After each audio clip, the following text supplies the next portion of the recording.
Hello everyone, அஸ்ஸலாமு அலைக்கும். Welcome back to my channel. இந்த வீடியோவில் ஒரு ஸ்நாக்ஸ் ரெசிபி தான் பார்க்க போகிறோம். சிக்கன் இருந்தால் வீட்டில் உள்ள பொருட்களை வச்சு ரொம்ப ஈஸி அண்ட் டேஸ்ட்டாகவே கிறிஸ்பி சிக்கன் ஃபிங்கர்ஸ் எப்படி செய்யலாம்னு பார்க்கலாம் வாங்க. ஸோ இப்போ தான் எந்த சேனலை ஃபஸ்ட்டாக பார்க்குறீங்கன்னா மறக்காமல் சப்ஸ்கிரைப் பண்ணிவிட்டு பாருங்கள். இப்போ வாங்க வீடியோக்குள்ளே போகலாம்.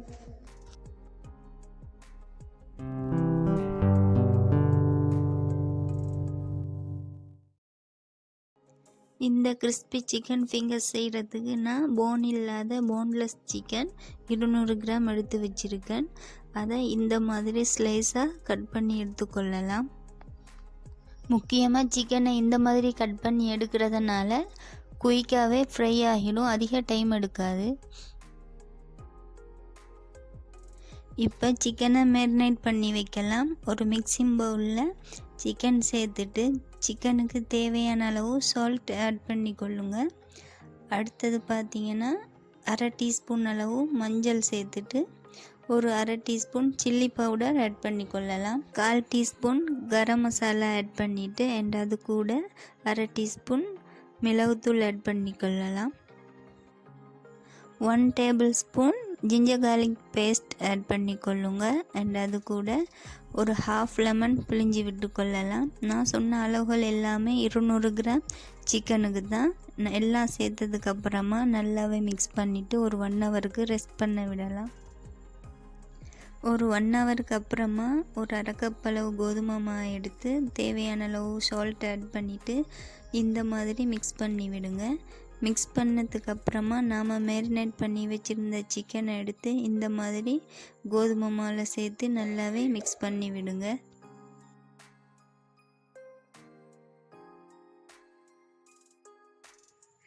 இந்த மாதிரி கோதுமை மாவில் நல்லா மிக்ஸ் பண்ணதுக்கப்புறமா ஒரு பவுலில் நார்மல் வாட்டர் எடுத்துருக்கேன். அதுக்குள்ளே இந்த சிக்கனை போட்டு டிப் பண்ணி எடுத்துகிட்டு திரும்பவும் கோதுமை மாவில் சேர்த்து நல்லாவே மிக்ஸ் பண்ணி கொள்ளலாம்.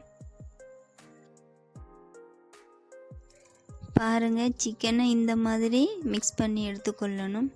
அடுத்து எல்லா சிக்கனையும் இதே மாதிரி நல்லா கோதுமை மாவில் மிக்ஸ் பண்ணிவிட்டு அதுக்கப்புறமா தண்ணியில் டிப் பண்ணி எடுத்துகிட்டு திரும்பவும் கோதுமை மாவு சேர்த்து நல்லாவே மிக்ஸ் பண்ணி கொள்ளுங்க.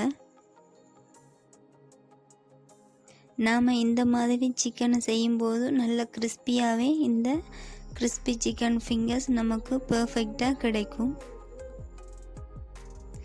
ஸோ எல்லா சிக்கனையும் இந்த மாதிரி மிக்ஸ் பண்ணி எடுத்தாச்சு. பாருங்கள், இதே மாதிரி நல்லா மிக்ஸ் பண்ணி கொள்ளுங்க.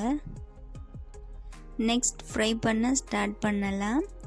எண்ணெய் சூடானதும் எண்ணெய் பார்த்திங்கன்னா நமக்கு ஃப்ரை பண்ணுறதுக்கு தேவையான அளவு எண்ணெய் ஆட் பண்ணிவிட்டு எண்ணெய் நல்லாவே சூடாகணும்.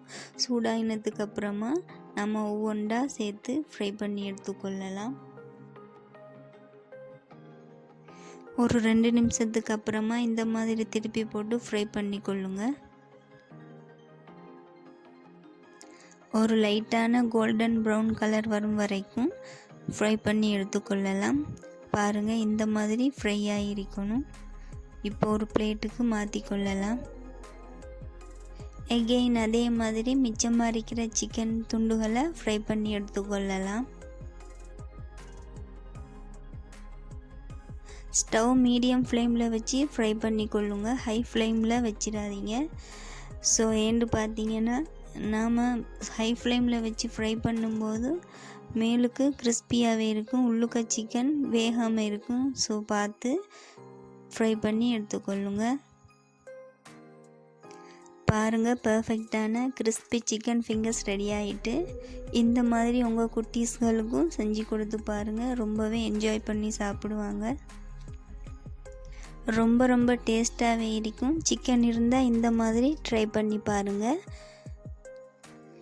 ஈவினிங் டீயோட இந்த மாதிரி ஸ்நாக்ஸ் செஞ்சு கொடுத்து பாருங்கள். சின்னவங்கள்லேருந்து பெரியவங்க வரைக்கும் ரொம்பவே விரும்பி சாப்பிடுவாங்க.